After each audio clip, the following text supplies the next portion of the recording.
Hello everyone, I am Left, and welcome back to a new Vainglory video today. And today, you and me are going on a nostalgia trip.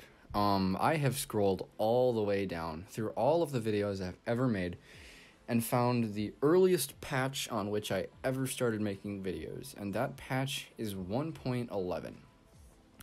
So this is the patch that saw the release of Blackfeather.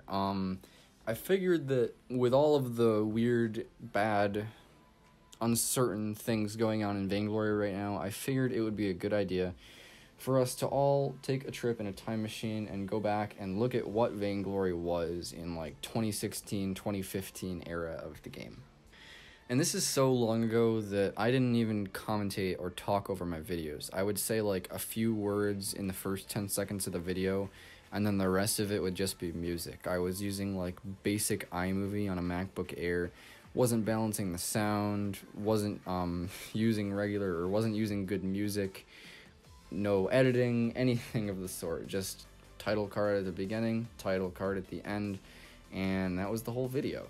So I obviously cropped those weird things out and took off the sound because, you know, I can't separate the music from the game volume when I download it as an MP4. But, yeah, I just wanted to show you guys 1.11. This is as far back as my channel archive goes. I know I said on Twitter that I had 1.8 and 1.9, but I overestimated myself. So for this quick little video today, well, I don't know if it's going to be quick or not, depends on how long I talk for, but I want to talk about all of the the cool and nice things that we used to have in the game. Some of them aren't so cool, some of them I wish we had back. So let's begin.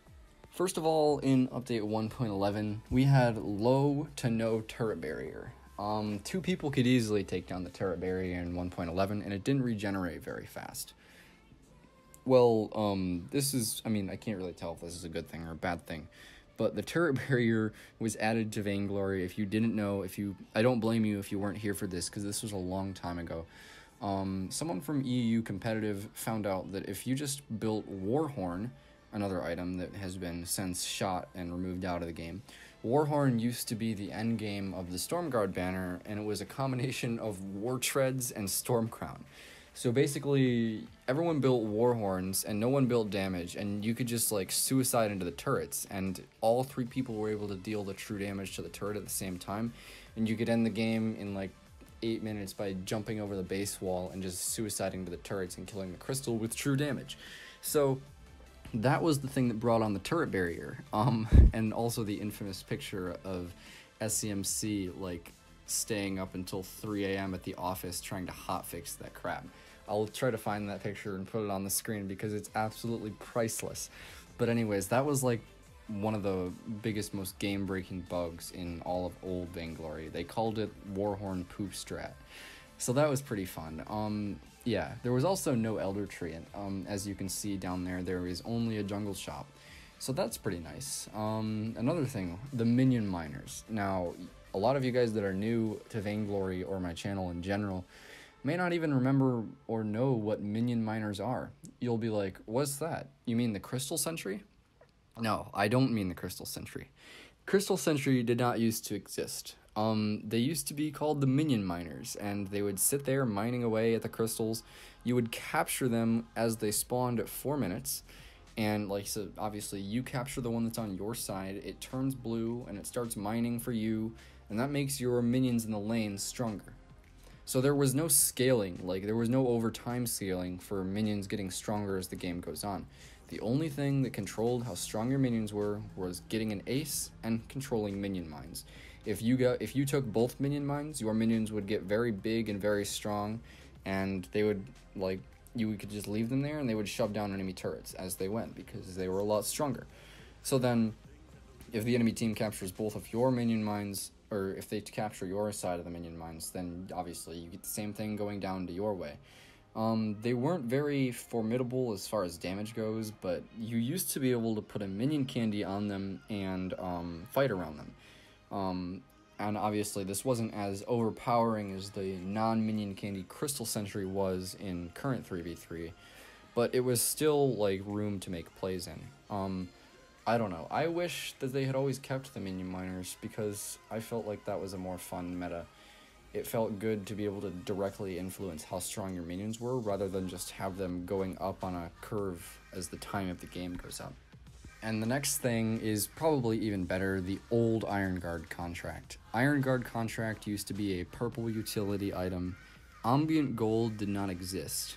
The support would buy the ironguard contract at the beginning, and that allowed the support to get ambient gold when the jungler killed things. If the laner and jungler were jungling together, the laner would not get bonus gold because he did not have an ironguard contract. So gold sharing and starving the support was not a strategy back then. The old ironguard costed 300 gold. Everyone would buy it at the beginning. It was a staple item, and then they changed everything and added ambient gold. They removed this item, and then later re-implemented it as the green ironguard contract that you see now. Because, well, actually, I'm not sure why they did that, because the old ironguard contract didn't heal you like the new one does. But anyways, yeah, that's another old thing that we don't have anymore. I forgot something really, really important while I was making this video, and that was the capturable gold mine. You can probably see it on the screen right now, but if you didn't know, I'm going to put this right into the middle of the video so that, like, it seems normal, but I'm recording this after because I forgot to talk about this in the original recording. But the capturable gold mine existed in Vainglory 1.11. So by killing the gold mine, you would get the gold in it, of course, but then it would become yours. It would be blue, and then it would keep mining, and if the enemy didn't touch it before it reached full, it would give you the gold automatically. So, and it would also fight for you when you were near it. So this, I mean, when they removed this feature, it changed the meta so much, and it really brings me back to see the gold miner blue or red again. So just wanted to actually make sure I didn't forget this. Another thing, we had Adagio being the only healer. Actually, wait, is this correct? I feel like this is correct. Adagio was the only healer in the game. Now, he was one of the 7 base heroes that came with the first ever version of Vainglory. And so that means they didn't even add a single healer until a single other healer until they added Lyra. So that's really interesting to me. Oh, these next two are amazing. The old breaking point and the old broken myth. So as you can see in this video, I'm building something a little bit interesting, right? The old breaking point, all you had to do to get breaking point stacks was be in combat, just be attacking. So if you were a support, you could buy the old breaking point and just kind of walk around in a fight hitting people, and eventually you would have a whole lot of damage, even though you didn't have any other weapon power. That's how the old breaking point worked, and that's how the tank Kroll build with breaking point got popularized. People still kind of build that today, it just isn't as good as it used to be. It used to be the only good Kroll build because it would take advantage of his durability, he'd get breaking point stacks, and he'd win the fight. Another thing to note is that this breaking point was built with Blazing Salvo and Lucky Strike. So next we have the old broken myth. So the old broken myth was a combination of the new broken myth and the Dragon's Eye. The Dragon's Eye did not exist. You could get 9 total stacks, and they would increase your crystal power for each one, and they would start to deplete when you were out of combat. Now, the interesting thing about the old broken myth is that you could stack it off of turrets. You could sit there as Celeste, dropping Helios on a turret out of the turret range and get broken myth stacks from that. That was a little bit out of hand, so to say. So that's one of the first things they changed about the old broken myth. And then they took the whole stacking thing away from it entirely and introduced the Dragon's Eye. Also, the old broken myth would only give 10% shield pierce. So this led to a short meta, I don't remember what patch this was, where people would play Taka, they would get like 1 broken myth and then like 4 piercing shards, and X-Retsu would suddenly have 100% pierce because you used to be able to stack these things. Not anymore though. Kinda sad. Throwback again to Halcyon potions. You can see me probably buying a bunch of them here in this game. Flask did not exist in this time. Only Halcyon potions. They were spammable, they were cheap, and they had low cooldown. Yeah, so there's only 2 more things here, and this last one is probably the most sad one of all. The question mark ping. Unfortunately, I can't put the sound on in this video, so you guys can't necessarily hear the beautiful sound of the question mark ping. If you guys were not here while the question mark ping was existing. The question mark ping was supposed to be the enemies are missing ping, and you'd put it on the lane when the laner wasn't there, but it always ended up being the wow, team bad, ping ping ping one.